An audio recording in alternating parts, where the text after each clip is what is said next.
I've been to work, and immediately afterwards I made my way to the upper Severn. You can see it there to my left. I've just cast out. I've put the rod on the rest. Let's see how this session turns out. It's a beautiful day, fantastic river. I like the lower, definitely. I like the middle, for sure. But there's something special about the upper reaches of the River Severn.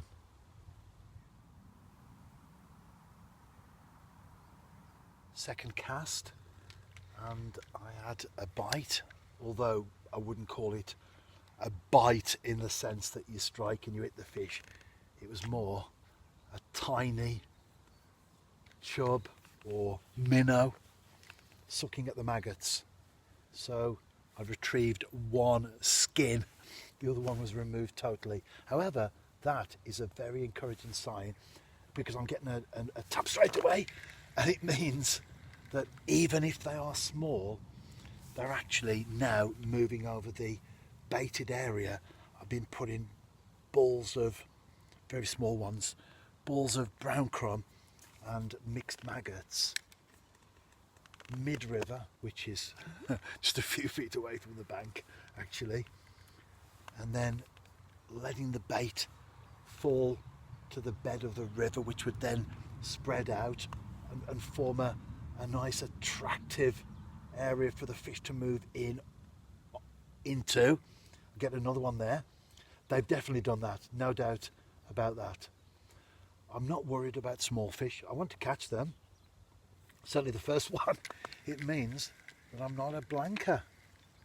But the plan is, and whether it's on the upper Severn after chub or on a lake after carp, I certainly don't mind the minnows, whether literal or metaphorical, moving in to the area, because I'm a great believer in fishing that a crowd attracts a crowd.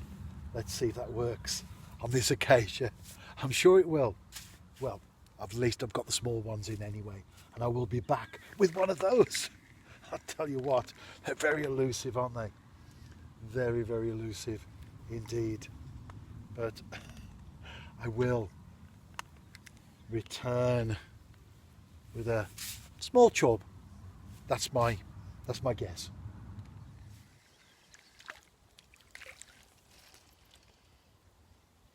Don't think I need the landing net for this. However, I do need the disgorger. I was right with both the species and the size. Larger than I expected, if I'm honest, because there are some tiny chublets in the river. A good sign though, and a good start. Another small chub, and at this size especially, the way you tell them from dace is the anal fin and the dorsal. It's convex on a chub and concave on a dace. So, a second chub.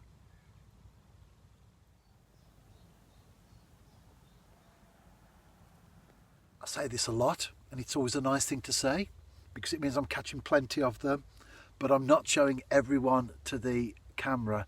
However, this is the biggest so far. I'm getting a bite every single cast, and pretty much a fish as well. Now this one, let's get the landing net over, will require some attention in removing it from the water. I would imagine a chub. Oh, it's a perch. Very nice indeed. Not massive, but compared to the tiny little chublets that I've been getting, it's great. Plus, of course, it's a different species. They are my favourite fish. I've said that a few times, haven't I? That's my version of Keir Starmer's. My dad was a toolmaker. Brilliant. Lots and lots of chub. I genuinely lost count of the number of fish that I've caught. Lots about this size as well. And that's good, because it means that there are even bigger ones that have produced these, and I'll certainly be back on this spot later in the year. The first dace. They do look different when you compare them to chub, but if in any doubt, the fins, that's how you tell them apart.